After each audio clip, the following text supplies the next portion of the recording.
Buenos días, buenos días. Buenos días.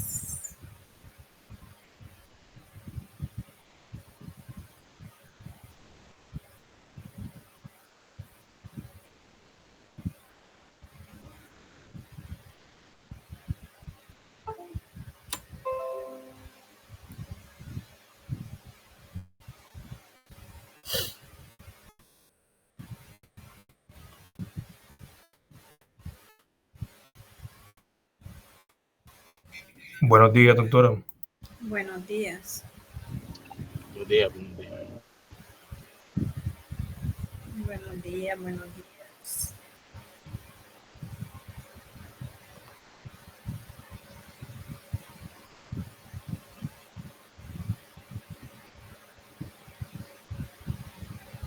Traté de entrar con el correo One, ¿oyeron?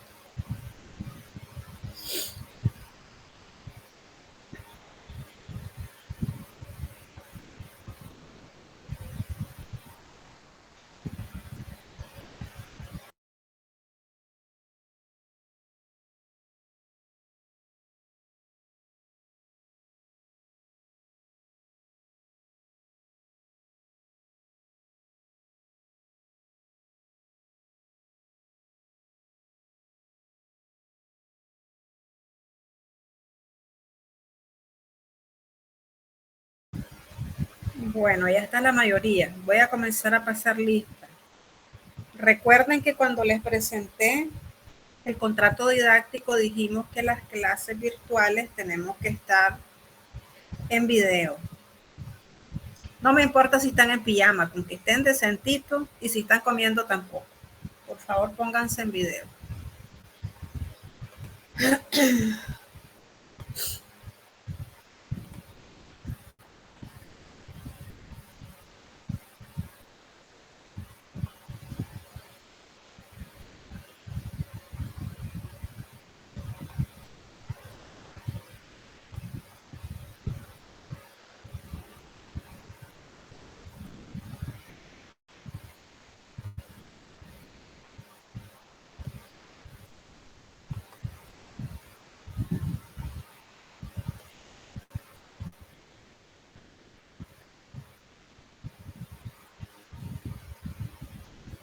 Doctora, no me funciona la cámara.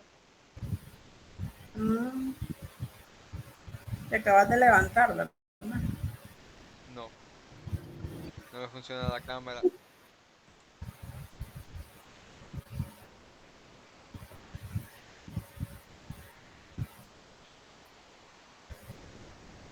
Voy a tomar una foto de prueba.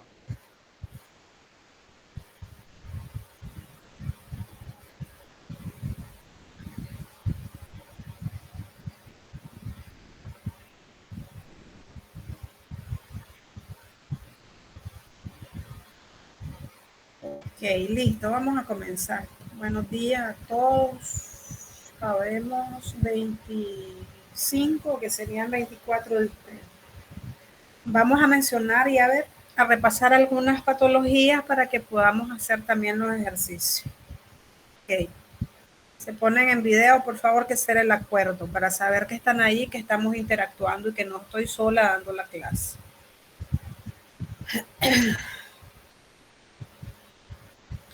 Vamos a ver, ayer vimos, ¿verdad?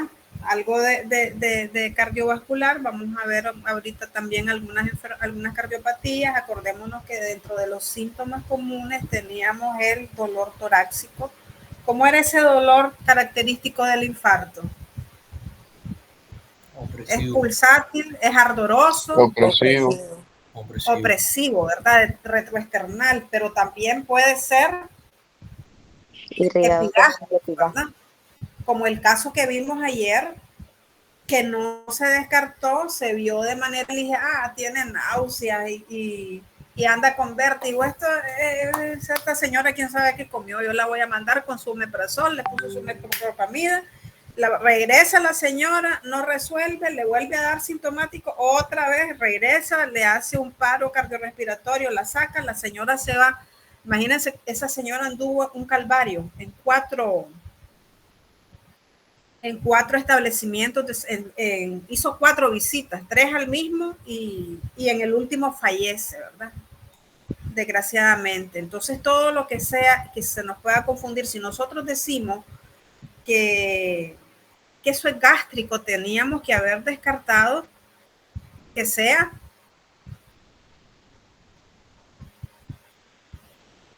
¿qué?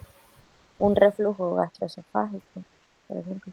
Ese gástrico, que sea el corazón, ¿verdad? ¿Estamos claros? Se me ponen en video, por favor. Entonces, síntomas comunes, dolor torácico, se puede irradiar, ¿verdad? Al cuello, la parte izquierda, hombro izquierdo, el brazo y la mano izquierda, ¿verdad? No nos vamos a meter a fisiología ahorita, fisiopato. Ok, síntomas comunes, dolor torácico, la disnea, ¿verdad? Que te la refiere. Esa la disnea, las palpitaciones, el síncope que ya lo vimos y la fatiga. Todo eso es inespecífico, ¿verdad? Por eso es que hay que tener cuidado a la hora de hacer el diagnóstico y tener esa certeza, porque son inespecíficos. De pronto me puede doler la mandíbula nada más y puede ser corazón o puede ser alguna pieza dental, ¿verdad? Entonces, ¿dónde se da ese dolor torácico? Se puede dar por una pieza dental, por una enfermedad pulmonar, por una enfermedad pleural, dolor musculoesquelético, a veces, ¿verdad? ¿Cómo diferencias ese dolor musculoesquelético? A la palpación duele. Creo que ya vieron todo eso en el fisiopato, ¿no? Trastornos del tubo digestivo, por eso es que los confundimos. Afecciones a nivel de esófago, también por eso lo confundimos. Y puede ser también por un síndrome ansioso. ¿Qué pasó, Julio? No, nada. Ok. Entonces estamos claros que ese dolor torácico puede ser una enfermedad pulmonar, pleural, músculo esquelético, trastornos del tubo digestivo, afecciones a nivel de esófago, ansiedad. La isquemia miocardica es una causa frecuente de ese dolor torácico. La tenía la señora ayer, ¿verdad? De origen cardíaco y se describe como un dolor sordo continuo, esa sensación de presión, tengo una presión en el pecho retroesternal, ¿verdad? Esa pesantez o gases, más que como un espasmo, obviamente, ¿ya? Es un dolor fuerte que inclusive la persona puede ponerse sudorosa. Acuérdense que es estriado, como que te dieron calambre, pero aquí, pero más fuerte. Entonces, la ubicación del dolor a menudo ocasiona una sensación de presión, pesantez. Se refiere a la faringe, a la mandíbula, a los hombro izquierdo, ¿verdad? La cara interna de los brazos, la porción superior del abdomen, que era epigastrio, ayer, o la espalda, ¿ya? Entonces, ese dolor isquémico, vos cambias a la persona de posición y no tiene ninguna modificación, no te refiere mejoría, o con la respiración. Y obviamente a la palpación no lo vas a desencadenar ni lo vas a exacerbar. Si hay dolor a la palpación en ese sitio donde te refieres, entonces que es músculo esquelético, ¿verdad? Probablemente una autocondritis. Ok. Un indicio de que el dolor puede ser isquémico es la presencia de otros síntomas con el dolor como la disnea, el mareo. Esta gente siente, y mucha gente que se ha infartado, yo siento que me voy a morir, se sientan o se ponen en algún lado y lo primero que dijeron, siento que me voy a morir porque sienten una sensación inminente de muerte. Hay síntomas pagales, hay náuseas, hay diaforesis. Y la presión, la depresión también, a veces te puede ocultar estos síntomas, especialmente en las damas. Lo que es la pericarditis, la inflamación del pericardio, te puede producir ese dolor que es más intenso cuando está en decúbito que cuando está de pie, en posición erguida. Está más en acostado que de pie. Entonces, más intenso en decúbito que en posición erguida y que puede incrementarse con la respiración. Ese sí, respiración o al tragar, con la deglución.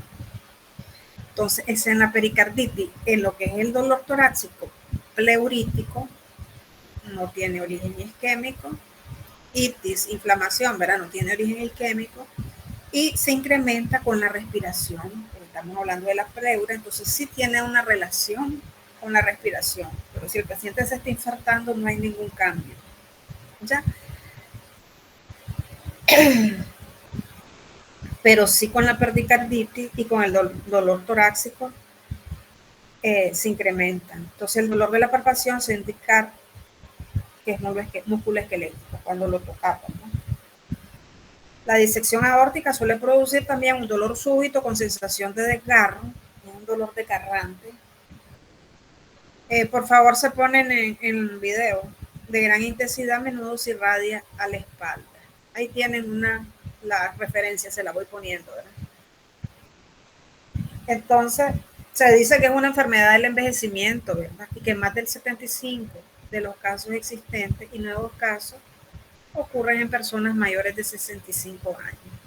Casi siempre existe antecedentes de hipertensión en el 75% de los casos de los pacientes con insuficiencia cardíaca, y la prevalencia de la insuficiencia cardíaca se incrementa de menos del 1% en individuos menores de 60 hasta casi el 10% en los mayores de 80 años. Por lo tanto, tenemos que con los pacientes ir detectando tempranamente todas esas patologías crónicas, hacer promoción de estilos de vida saludables y hacer suceder también esa medicina preventiva. Detectar esa diabetes, esa hipertensión a tiempo nos va a evitar que lleguemos a estos estadios y también a una enfermedad renal crónica. ¿Ok? Entonces ustedes lo tienen que ir dando ese abordaje integral a las personas. Esa es nuestra verdadera misión, ¿verdad? Y la medicina preventiva realmente te resuelve, ahí te va a resolver un 80%. Las bases para el diagnóstico: insuficiencia de ventrículo izquierdo por disfunción sistólico-diastólica, y hay síntomas de bajo gasto cardíaco y congestión, incluida la disnea. La insuficiencia de ventrículo derecho predominan los síntomas de sobrecarga de líquidos por lo general. La insuficiencia del ventrículo derecho es ocasionada por insuficiencia del izquierdo. ¿Qué es la insuficiencia cardíaca? Entonces, el síndrome de insuficiencia cardíaca congestiva se caracteriza por esa aparición gradual de un conjunto de signos y síntomas secundarios a la presencia de alteraciones estructurales y funcionales del sistema cardiovascular. Entonces, obviamente, cuando se está dando la insuficiencia cardíaca, pues va generando mecanismos neuroendocrinos que van controlando la presión arterial y los líquidos corporales. Y lo definimos como esa incapacidad del sistema cardiovascular para mantener ese gasto cardíaco, de acuerdo a las necesidades metabólicas, ¿verdad? Sin embargo, se considera que el síndrome de insuficiencia cardíaca crónica está presente cuando existen alteraciones estructurales y funcionales cardíacas que te limitan también la actividad física del paciente. Entonces, ahí es donde aparece la disnea de esfuerzo, o hay evidencias también clínicas de retención hidrosalina. Entonces, el paciente ya tiene edema, y también la presencia de síntomas y signos de insuficiencia cardíaca congestiva. Entonces, una insuficiencia cardíaca te indica que el paciente ya se encuentra en una fase avanzada de la historia natural del síndrome, y hay que evitar que la gente llegue a estos estadios. Ya ahí es muy poco lo que podemos hacer. Entonces, una vez que han aparecido los síntomas y los signos de insuficiencia cardíaca, la letalidad es alta. ¿Qué es letalidad? La mortalidad es esa proporción de casos que fallecen por una enfermedad con relación al total de la población. Y la letalidad es esa proporción de casos que se mueren por esa enfermedad con relación al total de enfermos de esa enfermedad. Esa es la letalidad. Entonces, la letalidad es bien alta aquí.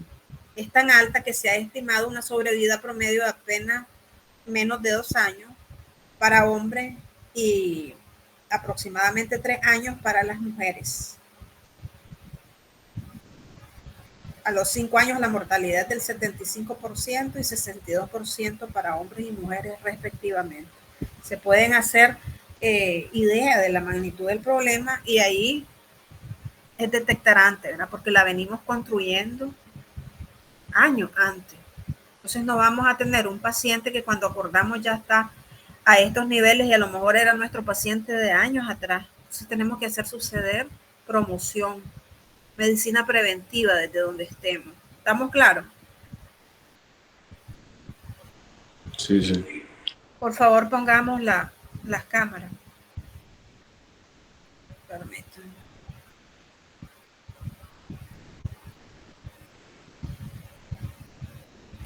Voy a ajustar la vista.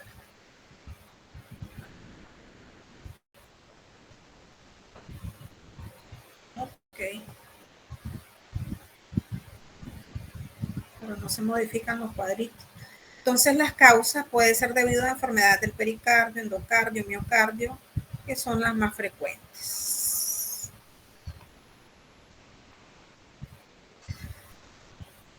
Las enfermedades que se encuentran en nuestro medio, en general, representan un factor de riesgo. Aquí tenemos la hipertensión. No sé si ando con hipertensión ahorita. Me voy a tomar la presión y ustedes me van a hacer el diagnóstico.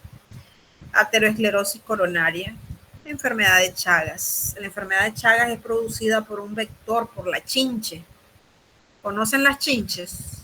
Le llaman vinchuca en otros países. Viven bueno, donde hay patio, pero también son especialistas en vivir en esas casas que se hacen de cañita, como un bambú finito.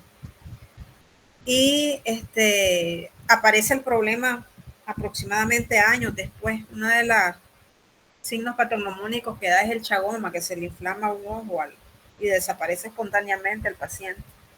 Entonces, hipertensión arterial, aterosclerosis coronaria, la enfermedad de Chagas, enfermedades como la diabetes mellitus, la obesidad, anomalías de las válvulas cardíacas y miocardopatías dilatadas idiopáticas.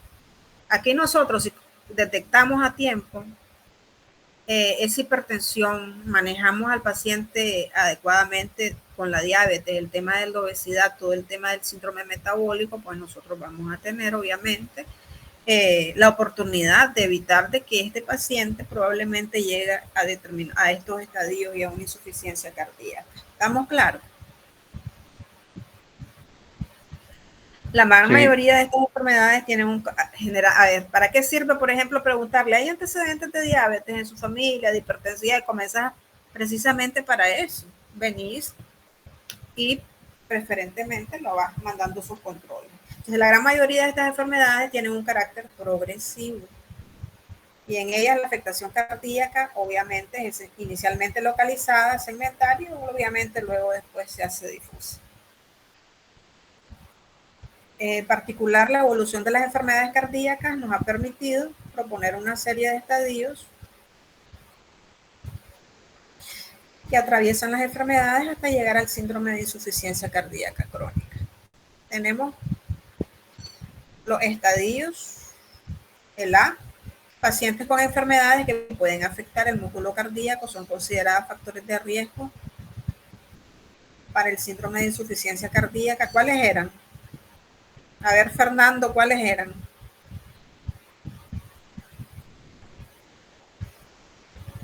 Fernando, ¿estás ahí? Ajá, sí, ¿cuáles eran?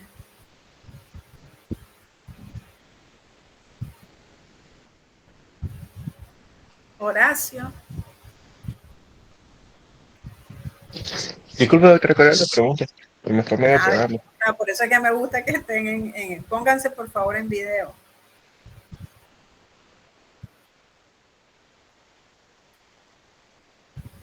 A ver, dijimos que las enfermedades en nuestros medios que en general representan un factor de riesgo para la aparición del síndrome de insuficiencia cardíaca, dijimos que era la hipertensión arterial, aterosclerosis, enfermedad de Chagas, diabetes, obesidad, anomalías de las válvulas cardíacas y miocardopatía dilatada. Y aquí lo vamos a clasificar en estadios. Y dice que el primer estadio son esos pacientes con enfermedades que pueden afectar el músculo cardíaco, o sea que tienen el factor de riesgo y son consideradas factores de riesgo para el síndrome de insuficiencia cardíaca crónica. ¿Cuáles son esas que mencionamos?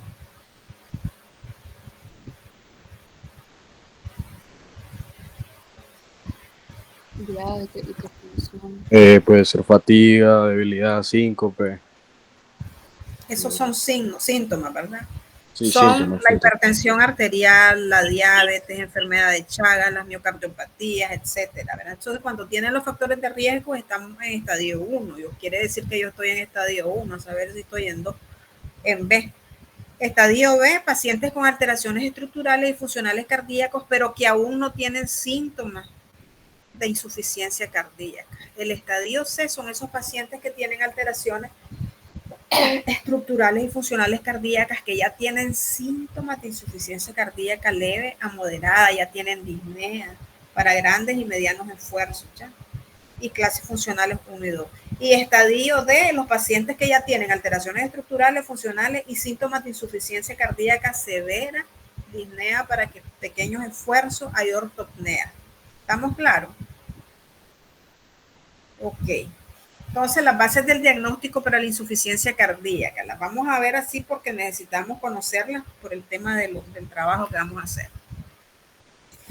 Insuficiencia de ventrículo izquierdo, ¿verdad? Por disfunción sistólica o diastólica predominan los síntomas de bajo gasto cardíaco. Hay un llenado capilar lento. Yo no sé qué hice unos videos de ruido respiratorio y de gasto cardíaco que les puse y de llenado capilar. Los voy a buscar. Predominan los síntomas de bajo gasto cardíaco, llenado capilar lento, extremidades frías, oliguria, palidez y la congestión, incluida la disnea. Y del derecho, ventrículo derecho, hay sobrecarga de líquido, hay fatiga, disnea paroxística nocturna, aumento de peso, obviamente. ¿Por qué aumenta de peso? Por el edema. Ajá. Hay una retención, ¿verdad? Hay sobrecarga de líquido. La insuficiencia del ventrículo derecho es ocasionada, obviamente, por la insuficiencia del izquierdo, ¿verdad? Van en cascada. En laboratorio clínico vas a encontrar una biometría hemática con anemia. Esta clase deberíamos haber dado primero anemia, pero vamos a ver que hay una anemia también de la enfermedad crónica.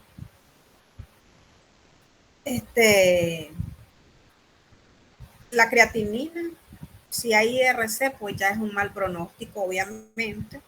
Los electrolitos en suero, hipopotasemia, la hiperpotasemia, hiponantremia, el sodio bajo, ya es mal pronóstico también. Función de la tiroides, si hay tirotoxicosis, el hierro va buscando hemacromatosis, y el péptido natriurético tipo B, que se eleva cuando se incrementan las presiones de llenado ventricular. En el EKG podés encontrar arritmias o un infarto agudo del miocardio. Radiografía de tórax te dice el tamaño del corazón. No sé si han visto una cardiomegalia en alguna radiografía. O no sé si en simulación.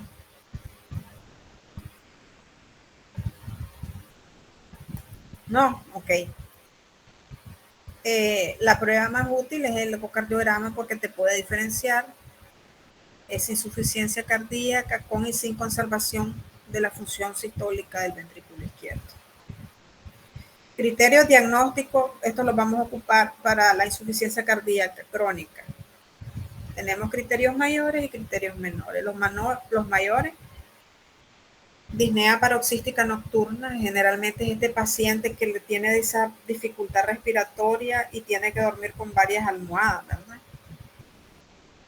Para poder respirar le mejora al dormir sentado. Cardiomegalia, aumento del tamaño del corazón, galope ventricular, hay un tercer ruido, ¿verdad? En la primera parte de la diástole, reflujo hepatoyugular, le presionas el hipocondrio derecho 10 a 30 segundos y hay regurgitación de las yugulares de 3 a 4 centímetros. No sé si han hecho esa maniobra, que cae obviamente cuando dejas de presionar, cuando suspendes la maniobra. Le das tratamiento, obviamente baja de peso, la lógica te dice, ya no hay sobrecarga de líquido. Pueden haber estertores, acuérdense que hay líquido, y péptido natriurético mayor a 100. Los menores, disnea de esfuerzo. Hay tos nocturna, hay taquicardia sinusal, hay edema periférico. Puede estar aumentado de tamaño el hígado, hepatomegalia. Generalmente se siente por debajo del reborde costal cuando palpa. Puede haber un derrame pleural. Aquí tenemos referencia. Vamos a ver, llevamos buen tiempo. Vamos a ver afecciones respiratorias de vía baja. Estamos combinando, acuérdense, porque hay cosas que se parecen, ¿verdad? Perdón. Entonces, si tenemos una obstrucción traqueal, entonces puede ser intratorácica por debajo de la escotadura supraesternal o extratorácica. La obstrucción traqueal fija puede ser consecuencia de una estenosis de la tráquea. Una estenosis traqueal puede ser adquirido congénita. Neoplasias, obviamente, alguna masa que esté ahí la hace más chiquito. La luz, neoplasias traqueales primarias o secundarias, compresión extrínseca. O sea, de afuera hay una compresión, aquí está la tráquea y de afuera hay una compresión porque hay algún tumor en un área adyacente que puede ser el pulmón, el timo, la tiroides, linfadenopatías, también anillos vasculares congénitos, aneurismas.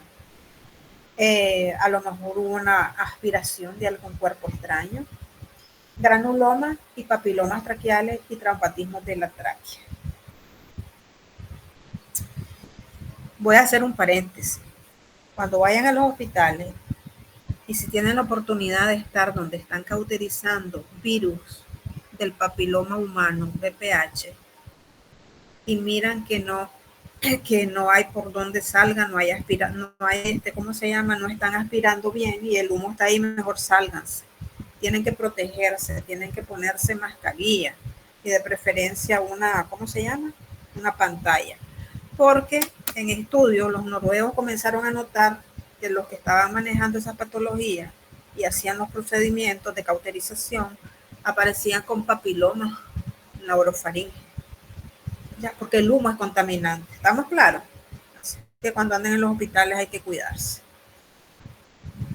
La traqueomalacia, que es el cartílago de la tráquea que no se ha desarrollado de manera apropiada, entonces la aspiración de cuerpo extraño y las secreciones retenidas obviamente te pueden ocasionar una obstrucción traqueal.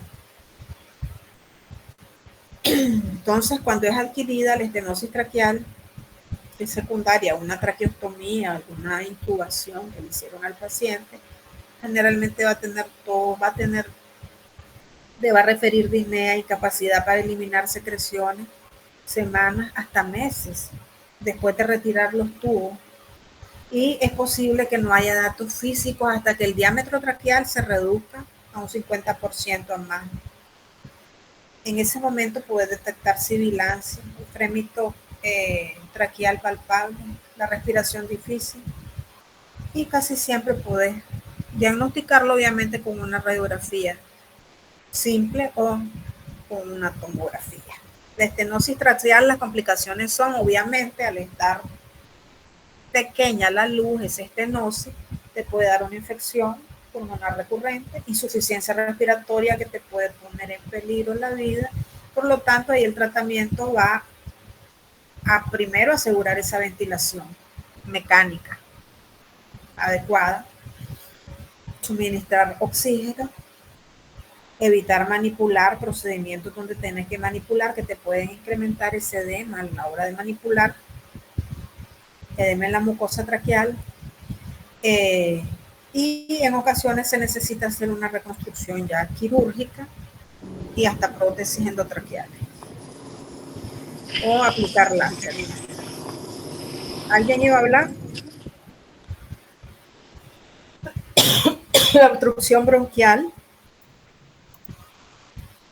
Vamos a tener aquí datos clínicos y radiográficos que varían con la localización de la obstrucción y el grado de la estenosis de las vías respiratorias, y los síntomas que incluyen disnea, tos, sibilancias, porque hay obstrucción bronquial obviamente, y en presencia de infección, de fiebre o escalofrío. Yo no sé, pero no veo a nadie conectado ahí. Bueno, veo a Elías y a Rolando nada más, y me veo yo toda fea. Había visto a Betsabé. No diga eso. Horacio, ¿qué te pasa? ¿Estás en pijama? Entonces, la hipotensión arterial, aquí tenemos un antecedente de neumonía recurrente, pues en el mismo lóbulo, segmento de resolución lenta, mayor a 3 meses, de una neumonía en radiografías sucesivas que sugieren la posibilidad de una obstrucción bronquial, ¿verdad? Y obviamente la necesidad de hacer una broncoscopia. Permítanme, voy a ver si están todos, si no, no voy a la clase.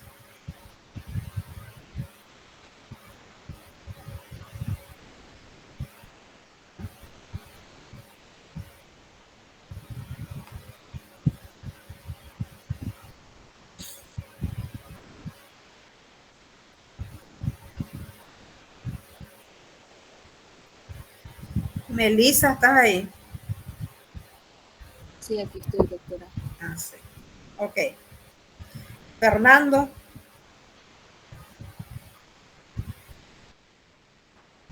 No te veo.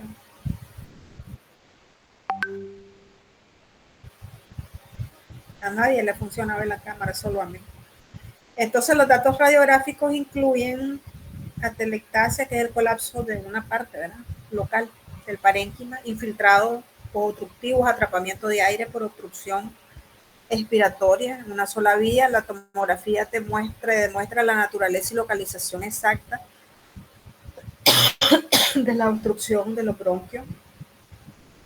Y aquí es útil la broncoscopía, ¿verdad? El diagnóstico definitivo es hacer una broncoscopía, en particular si se sospecha tumor o que haya un cuerpo extraño que se haya aspirado, broncoaspiración. Y el tratamiento incluye uso de electrocauterio, broncoscopio, coagulación con plasma de argón, ablación con láser o radiofrecuencia. Ahí tenemos una referencia. El asma ya la habíamos visto, pero vamos a volver a repasar aquí. Entonces dijimos que es episódica, es un trastorno crónico de las vías respiratorias, no es que toda la vida va a andar con asma, sino que es episódico. Se caracteriza por esa obstrucción variable, hay hiperreactividad bronquial, inflamación de la vía respiratoria, y no hay un rasgo patológico particular que sea patognomónico, ¿verdad? Los datos frecuentes incluyen infiltración, obviamente, de células inflamatorias, porque hay una inflamación, ¿verdad?, con eosinófilo. Acuérdense que asma, alergia, eosinófilo, parasitosis, eosinófilo. Pero aquí también hay neutrófilos y linfocitos, sobre todo linfocitos tipo T. Según la OMS, es una enfermedad crónica que afecta a personas de todas las edades, se debe a la inflamación y a la contracción de los músculos que rodean las vías respiratorias, las cuales dificultan la respiración. Es una enfermedad de duración prolongada, más comunes en los niños, aunque en los adultos también puede padecerla. Ahí tenemos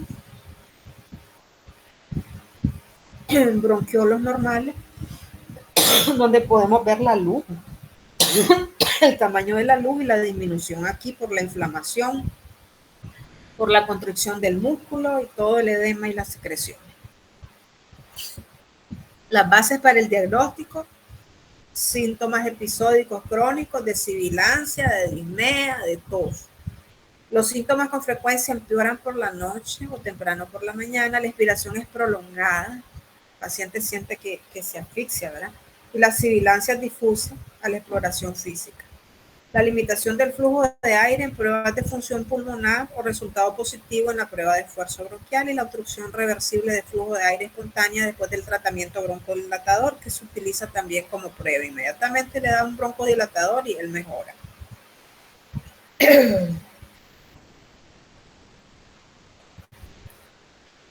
Y se utiliza obviamente para el diagnóstico. Entonces se han identificado varios fenotipos clínicos de asma, y el más común es la alérgica. Lo más común es la alérgica. Por lo general comienza en la infancia, se asocia con otras enfermedades alérgicas como eczema, como rinitis alérgica o alergia a algunos alimentos. La exposición se dice alergia alimentaria o alergia alimenticia. Alimentaria. Alimentaria. Si fuera alimenticia, estamos diciendo que se come la alergia, ¿verdad? Sí, así es. Importante porque entonces cuando hay intoxicación por alimento, ¿es intoxicación alimentaria o intoxicación alimenticia? Intoxicación alimentaria. Ya vamos a... No escuché.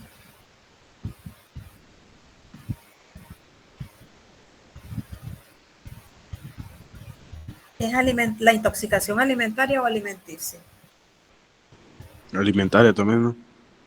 Sí, ¿verdad? Porque no te vas a comer, la intoxicación no es comible. Ok. Eso, hago paréntesis para ir reforzando algunas cositas cuando se da. Entonces, esa exposición de los pacientes sensibles a los alergenos te puede ocasionar síntomas inmediatos. Una respuesta asmática inmediata, hay una broncoconstricción, comienza la inflamación, producción de voz, 4 a 6 horas después de la exposición. Puede ser tardía también, pero se considera tardía 4 a 6 horas después. También en los países donde hay frío y la inhalación del viento frío también. Los alergenos aéreos comunes como los ácaros del polvo casero se encuentran en almohadas, se encuentran en colchones, en recubrimiento de muebles, en tapetes, cortinas. También las cucarachas, la caspa de gato y pólenes estacionales. ¿Quiénes son alérgicos a los gatos? Yo, Ah, sí. Bueno, ni modo. Entonces, la disminución sustancial de la exposición reduce las manifestaciones patológicas, obviamente, y los síntomas clínicos. Ahí tenemos el gatito, la caspa del animal, ácaro, el polen, el moho. Entonces, esos factores desencadenantes inespecíficos del asma, infecciones de la vía respiratoria alta, rinosinusitis, ese goteo postnasal, broncoaspiración, obviamente, reflujo gastroesofágico, cambios de clima, el estrés también y el ejercicio la desencadena. Entonces, los inespecíficos desencadenantes, contacto con productos de combustión, humo, cuando están fumando, tabaco, metanfetaminas, combustibles, diésel y otros agentes, te intensifican los síntomas del asma, te incrementa la necesidad de fármacos y te disminuye obviamente la función pulmonar. La contaminación del aire, concentraciones más altas de partículas respirables en el aire, ozono, CO2, nitrógeno, desencadenan manifestaciones del asma y aumenta el número de visitas al servicio, obviamente, de urgencia. Generalmente el asmático te va a llevar a emergencia, al servicio de emergencia, ¿verdad? Y de hospitalización. Entonces, a veces hay que hospitalizarlo. En algunos pacientes se puede observar síntomas de asma después de exponerse a haber ingerido aspirina, ácido acetilsalicílico, y fármacos también, algunos antiinflamatorios no esteroides o colorantes como la tartrazina. Por eso tenemos que estar revisando siempre las etiquetas de todos los productos para ver qué es lo que contienen. Los fármacos desencadenantes inespecíficos del asma también te inducen a síntomas del asma. El entorno laboral, que se clasificaría y la diagnosticarían ustedes como asma laboral por la causa que sea y puede aparecer semanas, incluso años después de la exposición. Ya, algunas mujeres experimentan asma catamenial en las épocas predecibles durante el ciclo menstrual. También tenemos por el ejercicio, hay una broncoconstricción casi inmediato, unos 3 minutitos después de haber hecho el ejercicio, alcanza el punto máximo de 10 a 15 y luego se va resolviendo. Podemos dar también broncodilatadores en este caso. Y se piensa que este fenómeno es una consecuencia de intento de las vías respiratorias de calentar y de humedecer el volumen mayor de aire expirado durante se está haciendo ejercicio.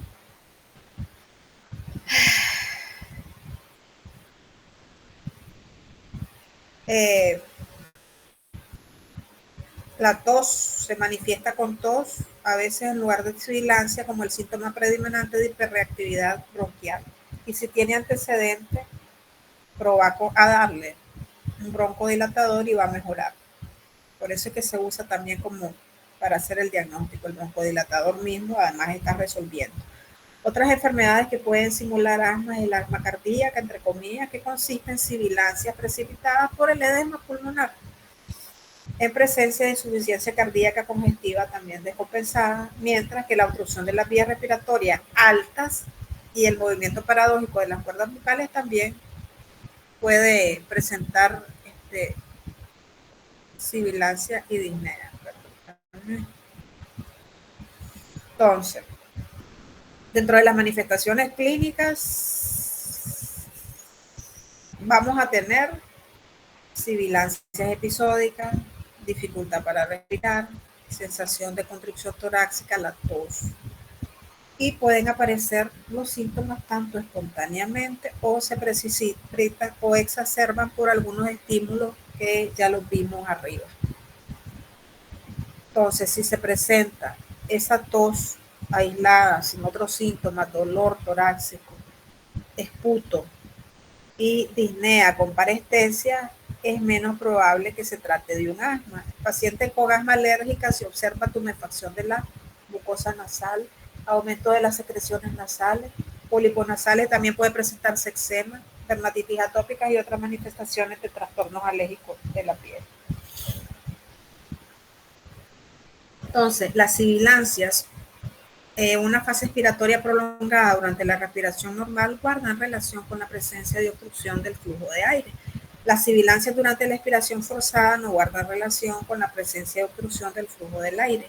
Y la exploración torácica puede tener resultados normales entre las exacerbaciones en pacientes con asma leve. Entonces, cuando es grave, el flujo del aire está demasiado limitado para producir sibilancias, que fue lo que les comenté ayer, y ahí podemos también tener problemas. Preferiblemente, pongan el ante la duda, vamos a darle el broncodilatador de inmediato, prueba diagnóstica y también terapéutica, tiene que ir mejorando, porque cuando ya no silba, cuando es grave, es porque no está pasando el aire y ni siquiera puede hacer un ruido como la sibilancia, porque está tan estrecha la luz que ya no te pasa. Entonces ahí tenemos que tener cuidado, sobre todo cuando estamos en emergencia. Entonces, vas a escuchar, le pones el estetoscopio y vas a oír los ruidos respiratorios con una expiración bien prolongada, el hombro encorvado, y obviamente este paciente está así, le ves el aleteo nasal y le ves el uso de músculos accesorios de la respiración, ¿no? Aumenta el trabajo respiratorio. Entonces, esa valoración del control del asma, ahí tienen abajo para que lo busquen en la literatura, en los componentes del control del asma y la clasificación. Los síntomas del asma durante el día, mayor a 2 veces por semana, ninguno de estos componentes en las últimas 4 semanas si está bien controlado. Parcialmente controlado 1 o 2 de estos componentes en las últimas 4 semanas y muy mal controlado 3 o 4 de estos componentes en las últimas 4 semanas. Ya. Y obviamente no deben haber interferencias en la actividad normal. Se necesitan fármacos de rescate para tratamiento de los síntomas del asma mayor a 2 veces por semana. ¿Ok? Laboratorio clínico, pues vas a hacer los gases en sangre. Es frecuente que surja alcalosis respiratoria, obviamente, y en las exacerbaciones intensas aparece hipoxemia y se normaliza la presión parcial arterial de dióxido de carbono. Entonces, la combinación del incremento de la presión parcial arterial de dióxido de carbono y la acidosis respiratoria le puede dar pues esa insuficiencia respiratoria inminente y la necesidad de que tiene que haber una respiración mecánica. Vamos a tener que ayudarle al paciente con respiración mecánica. La espirometría, antes y después de la administración de un broncodilatador, aunque si yo lo veo que no está silbando, ya lo estoy viendo, hasta con cianosis, yo inmediatamente lo primero que voy es con el broncodilatador. Entonces, antes y después, teóricamente, pues lo indicado, estas mediciones ayudan a establecer la presencia de la extensión de la obstrucción del flujo del aire para inducir una reversión obviamente inmediata que te sirve también de diagnóstico. La respuesta positiva al broncodilatador te va a confirmar el diagnóstico, pero la falta de respuesta y las pruebas de punción pulmonar no te descartan los buenos resultados en una prueba terapéutica con broncodilatador. Radiografía de tórax.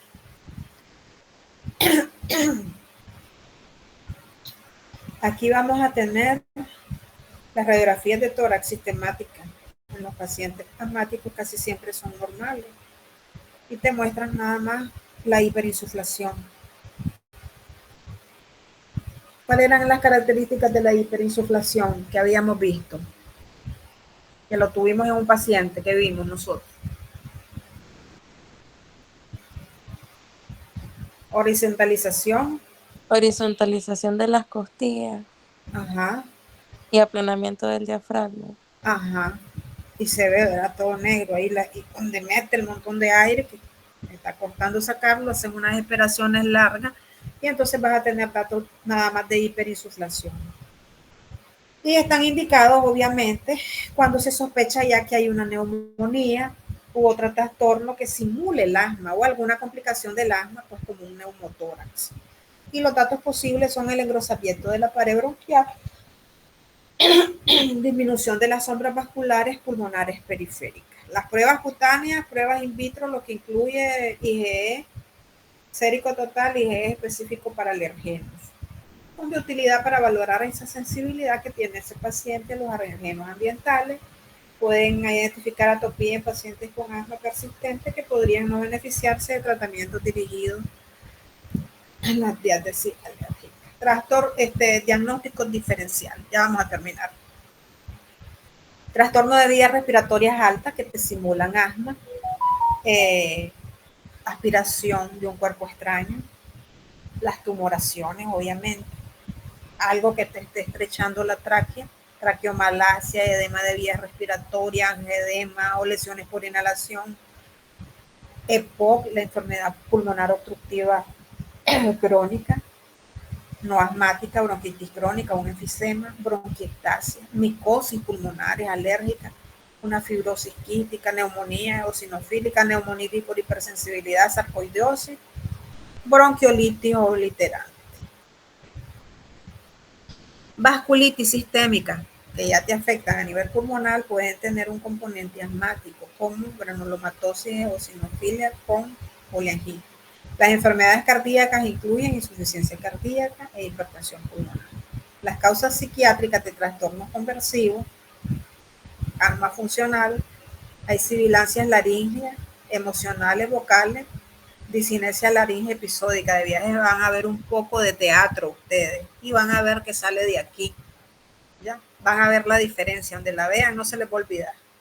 Pero no para decir que hay un cuadro ansioso, pues hay que descartar que sea algo orgánico. En ocasiones excepcionales, el síndrome de Munchausen, simulación explícita de molestias del paciente. Este síndrome de Munchausen, antes se llamaba Munchausen por poder, no se considera un trastorno psiquiátrico, se considera un delito en muchos países. Por ejemplo, les voy a dar un ejemplo. De pronto acaban de pasar la visita, está todo el personal médico de enfermería en actividad y de pronto un niño que le acababan de pasar visita se está asfixiando y corre la mamá, ayúdenle a mi hijo. Ya, pero ¿qué pasa si este niño, inclusive ya estábamos pensando darle alta y el niño cianótico, viene la mamá y ¿qué hace? Le tapa la nariz y la boca para que comience a asfixiarse y comience a llamar al personal médico. Y no se ha demostrado que sea un trastorno psiquiátrico. Pueden leer Munchausen. Antes se llamaba Munchausen por poder. ¿Ya? Y Fue descubierto, pues, primero ante la sospecha y segundo que tuvieron que poner una cámara en una ocasión que el niño, el bebé hizo una infección que solo habiéndolo contaminado con ese a nivel de una traqueotomía que tenía, y cuando la mamá lo visitaba lo contaminaba. Le pusieron una cámara y ahí descubrieron Munchausen por poder. Para darles un ejemplo para que no se les olvide, ¿ok? Y para que vayan pensando, puede ser esto también. No piensen que porque está con la mamá necesariamente pues está bien cuidado. Obviamente, en la mayor veces de los casos está con la mamá y está bien cuidado. Pero existe también esa variante del Munchausen por poder se llamaba antes. ¿Cuándo vamos a referir? Vamos a referir cuando hay una presentación atípica, el diagnóstico es incierto de asma, en especial si necesitan más pruebas diagnósticas, pruebas de esfuerzo, provocación bronquial, todas las pruebas de alergia, rinoscopía y posibilidades de una exposición laboral, ¿verdad? Y que sea una enfermedad laboral. Trastornos concomitantes como rinosinusitis cuando hay tabaquismo, múltiples alergias ambientales, sospechas de micosis broncopulmonar alérgica, asma ocupacional. Síntomas no controlados a pesar de que le está dando tratamiento, inclusive hasta con corticoides inhalados en dosis moderadas, beta-agonista, ¿verdad? De acción prolongada, y si el paciente no alcanza los objetivos terapéuticos para el asma después de 3 a 6 meses de tratamiento, utilización frecuente de servicios de salud por atención de asma y cualquier exacerbación de asma que puso en peligro la vida o que exigió hospitalización en los últimos 12 meses. Presencia de aspectos sociales o psicológicos que interfieren en el tratamiento del asma. Ahí tienen las referencias. Entonces ahí tenemos las bases para hoy hacer el casito de hoy. Listo, vámonos a receso. Regresamos en 10 minutos. Ok, está bien, doctor. Está bien, doctora. Permítanme. Ay, Dios mío. Tengo que ocultar los comandos para que sea.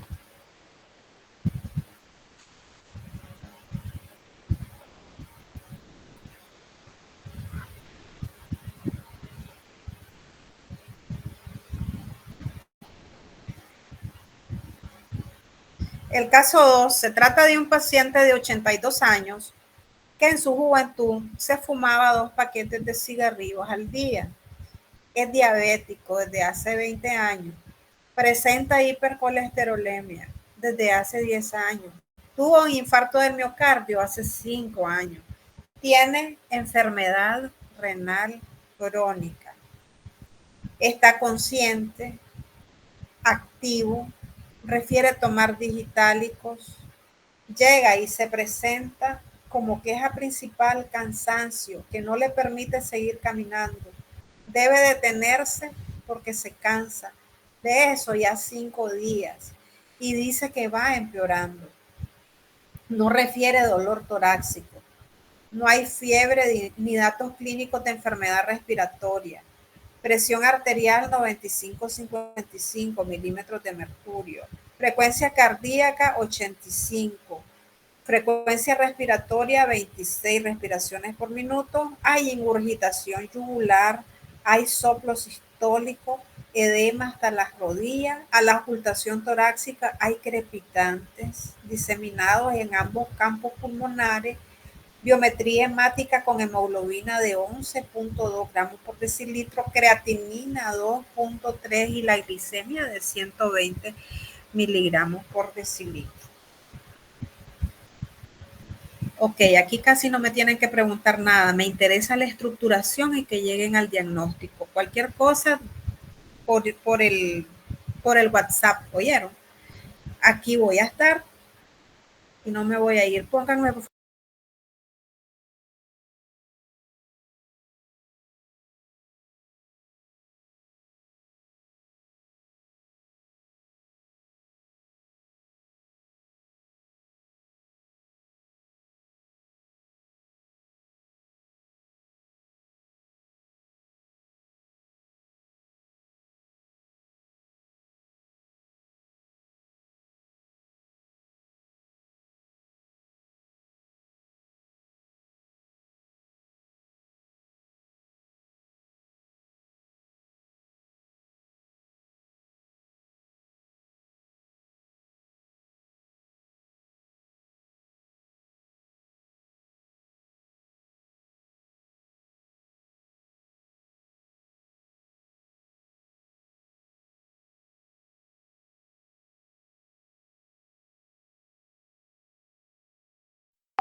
presentar a nuestro paciente. Él se llama José Roberto, perdón, Hernández Herrera. Se encuentra Proyectemos, en por favor. ¿Me escuchan? Sí, proyectémoslo. Ah, ok. Deme un segundo.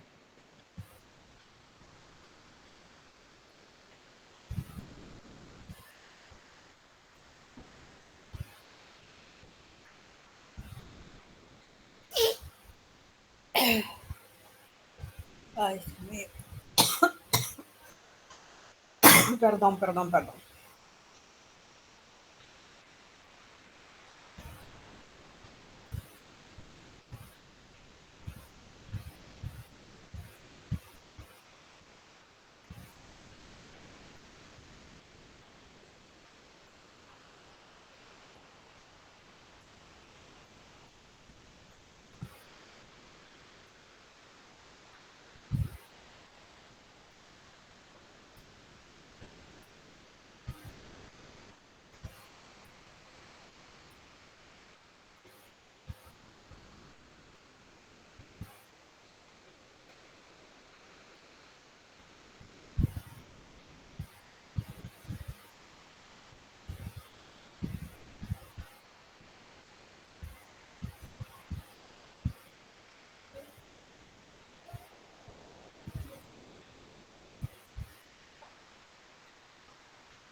¿Qué fue, doctora? ¿Y de ahí? ¿Se lo habían puesto? Ok, vámonos. Paciente masculino de 82 años, vámonos. Ok, entonces empezando con el subjetivo, tenemos paciente masculino de 82 años que refiere disnea de 5 días de evolución progresiva y en empeoramiento. Refiere tabaquismo intenso de 2 paquetes al día en su juventud y diabetes mellitus tipo 2 diagnosticada desde hace 20 años e hipercolesterolemia desde hace 10 años. Menciona haber sufrido un infarto agudo de miocardio hace 5 años y refiere una condición de enfermedad renal crónica y uso de digitálicos. No refiere tos ni expectoración, refiere fatiga intensa y necesidad de detenerse al caminar. ¿Quién En investigó si objetivo, había tos y expectoración? A ver, los otros grupos.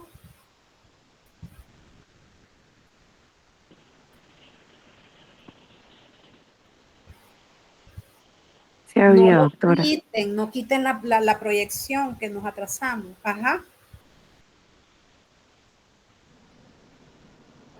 A ver, Sí ahora María. había, ¿Ah?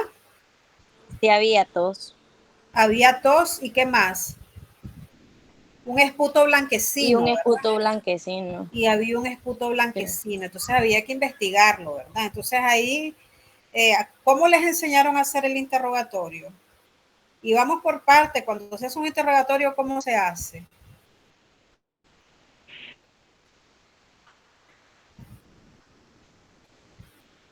Isabel Obregón. Sí, doctora, pues se hace de forma jerárquica el ¿Perdón? interrogatorio. ¿Que ¿Cómo se hace el interrogatorio? Preguntó, Ajá. ¿no? Pues se pregunta de acuerdo a lo que se cree que puede tener el paciente y se hacen las preguntas de manera jerárquica, ¿no? Y La vamos, ¿verdad? Explorar por sistema y después vamos con el examen físico cefalocaudal, ¿verdad? Para que no se nos olvide ninguna parte. Ok, sigamos, porque estamos un poquito contra el tiempo. Ajá. bueno, objetivo, tenemos saturación de oxígeno 83%, presión arterial de 95 sobre 55 milímetros de mercurio, frecuencia respiratoria de 26 respiraciones por minuto, frecuencia cardíaca de 85 latidos por minuto, una hemoglobina de 11.2 gramos por decilitro, creatinina de 2.3 miligramos por decilitro, glucemia de 120 miligramos por decilitro y una presencia de ingurgitación tubular, edema bilateral en los miembros inferiores hasta las rodillas y crepitante diseminado en ambos campos pulmonares. Entonces esos crépitos son, ¿y qué es lo que anda en los alvéolos ahí? Entonces eso le produce la tos, ¿verdad? Y echa un esputo blanquecino. A ver, este paciente no le preguntaron cómo dormía. Generalmente todos estos pacientes te van a decir o duermen en una cama de posición o duermen con varias almohadas, ¿verdad? Sigamos. Nada más para hacer un rasgo distintivo. Ajá. Bueno, en el análisis tenemos que el paciente con un diagnóstico probable de insuficiencia cardíaca congestiva por los síntomas y los signos cardinales que refieren con el esfuerzo, el edema periférico, la ingurgitación yugular, los crepitantes pulmonares, por el uso de digitálico y por el antecedente que tiene del infarto agudo de miocardio. También pues las causas por lo que creeríamos esto, por lo mismo, por el antecedente de la cardiopatía isquémica, que es el infarto agudo de miocardio, la enfermedad renal crónica, la presencia de anemia que tenía la hemoglobina baja, la hipotensión que presentaba, y también se tomaron en consideración otros diagnósticos diferenciales como el síndrome coronario agudo, el tromboembolismo pulmonar, que es menos probable ya que progresivo y la neumonía, que es menos probable porque pero pues se puede pensar por lo que hay crepitante. Ok, el grupo 4, ¿cómo léanos su avalúo, el grupo 4?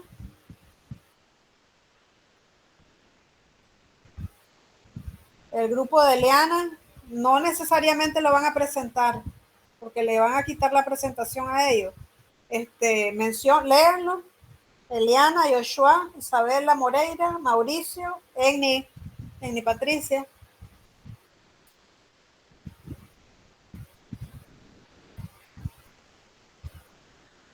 Joshua no vino, ¿verdad? Ok, doctora, yo lo voy a leer.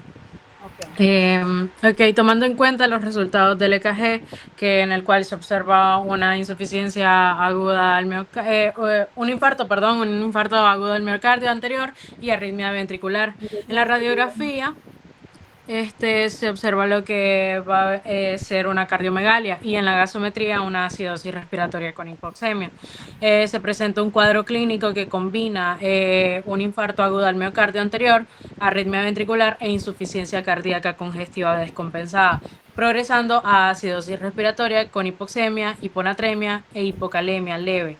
Estos datos clínicos encontrados, además de sus antecedentes de infarto agudo al miocardio y enfermedad renal crónica, son compatibles con el cansancio severo del paciente, al igual que la anasarca, taquipnea. No tenía anasarca, era hasta la rodilla.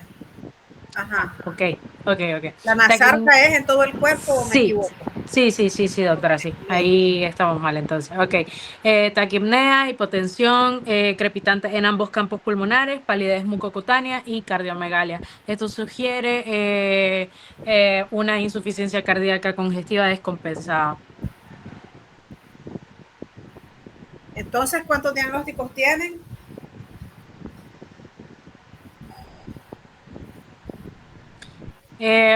Tenemos como diagnóstico insuficiencia cardíaca congestiva descompensada, lo que es la diabetes, insuficiencia renal severa, dislipidemia crónica, la acidosis respiratoria con hipoxemia y hasta ahí los tenemos, creo.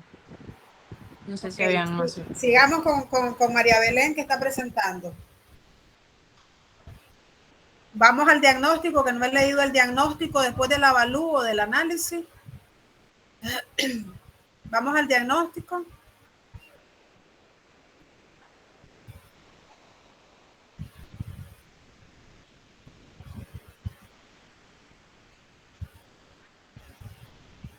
Bueno, no lo leo el diagnóstico.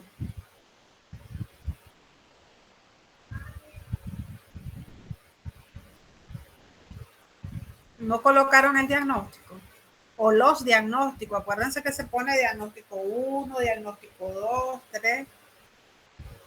Después del avalúo sigue el diagnóstico. ¿Dónde está el diagnóstico?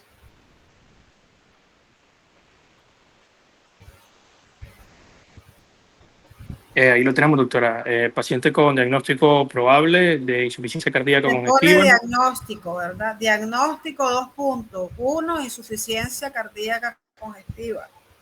Sí, no, es que fue porque estábamos trabajando en dos el documentos. grupo 1, Horacio, Mónica, Aura, Priscila, Lea, Belén, por favor, léanos su diagnóstico.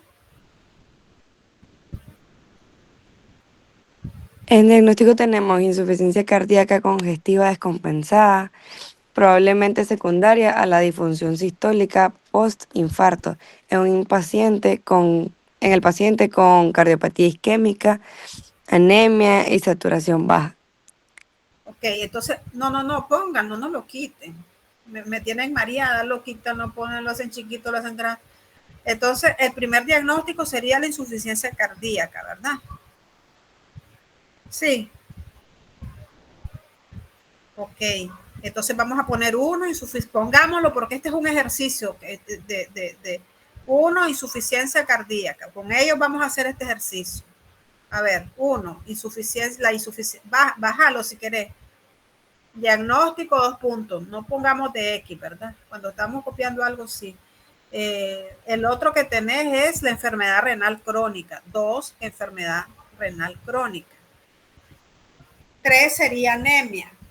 Ahora, esta anemia, después de que veamos, así que tomen nota, porque después de que ustedes presenten anemia, ustedes van a decir qué tipo de anemia es, ¿oyeron? Pero el paciente es obvio que tiene una anemia, ¿ok? Entonces, cuando ya veamos anemia, ustedes me dicen qué tipo, cuál era la anemia que tenía ¿cómo se llama? Don Roberto, ¿cómo le pusieron? Pues don Panchito, no sé cómo se llama. ¿Ok? Veamos el caso de ustedes, revisémoslo desde el subjetivo y objetivo. Leámoslo. Ya nos vamos a ir, no se preocupen. Leámoslo. Paciente masculino, 82 años, refiere disnea de 5. El primer grupo. El primer grupo. Ok, el diagnóstico. Ajá. Ok, como diagnóstico presuntivo. No, amor. Todo el caso. Ah, ok. Para que veamos 2 casos. Ajá. Entonces lo voy a compartir. No sé si me permiten. Para que lo puedan ver.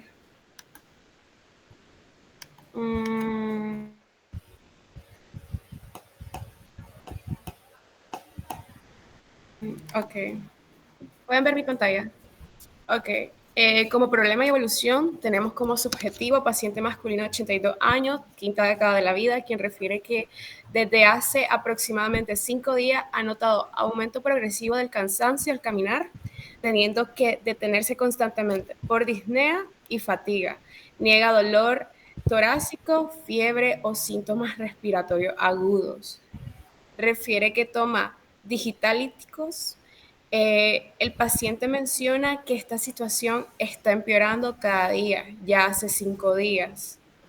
Tiene limitaciones funcionales por el dolor en articulaciones como muñeca y rodilla, con antecedentes de tabaquismo crónico, 2 paquetes por día, juventud.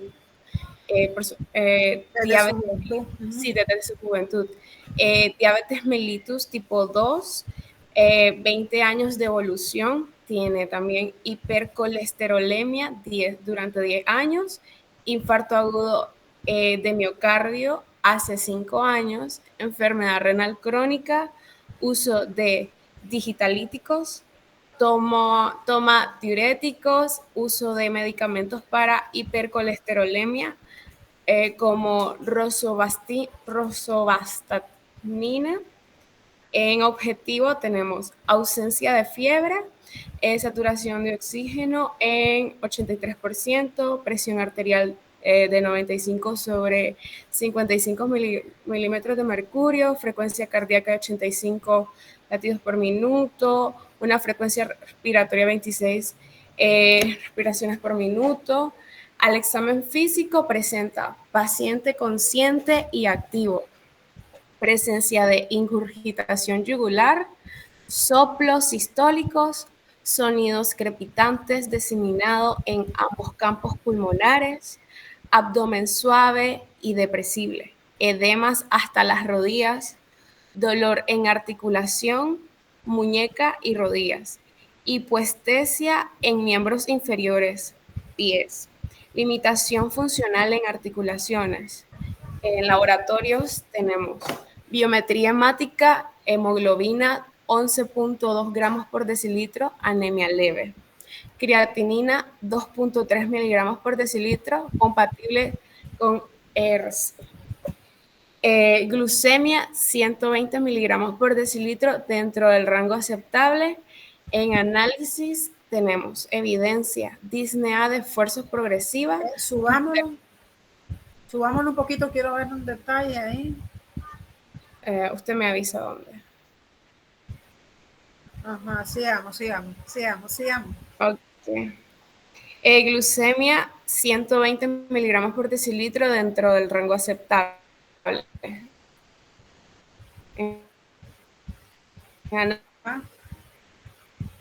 Análisis, disnea, parcial de oxígeno bajo, uso de digitalíticos, antecedentes de infarto al miocardio.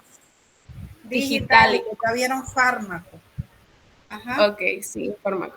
Diagnóstico presuntivo, como diagnóstico número 1, insuficiencia cardíaca congestiva, descompensada. Diagnóstico número 2, insuficiencia renal crónica. Y diagnóstico número 3, anemia. Enfermedad renal crónica se llama, ¿verdad? ¿Por qué no pusieron la diabetes? Cuéntenme.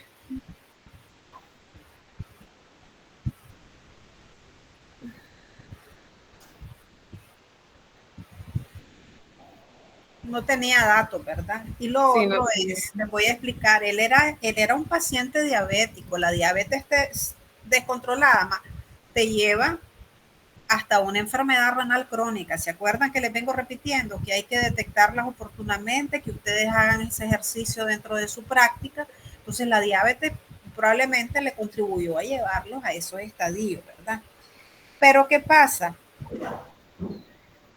Que cuando entra la insuficiencia, eso habría que revisarlo desde el punto de vista de fisiopato, hay una mejora de la sensibilidad de la insulina. Entonces, estos pacientes renales crónicos, hay menor catabolismo de la insulina y entonces hay que irles disminuyendo la insulina o el tratamiento diabético a tal extremo que uno ya no toma antidiabéticos orales. ¿Ya? Entonces, es por eso, para que lo vayan a revisar, ¿ok? Dato para que lo vayan manejando. Entonces, por eso también ustedes no tienen ahí que el paciente está diabético, pero la diabetes lo mandó a la enfermedad renal crónica. ¿Estamos claros? Sí. Listo, sigamos. Diagnóstico diferencial, tenemos exacerbaciones de enfermedad pulmonar menos probables por la ausencia de fiebre, tos o historia respiratoria aguda. Número 2, la neumonía típica, sin fiebre ni leucocitosis. Ya te llamo, estoy dando clase. Ajá. Punto número 3, efectos adversos o digitalíticos o intoxicación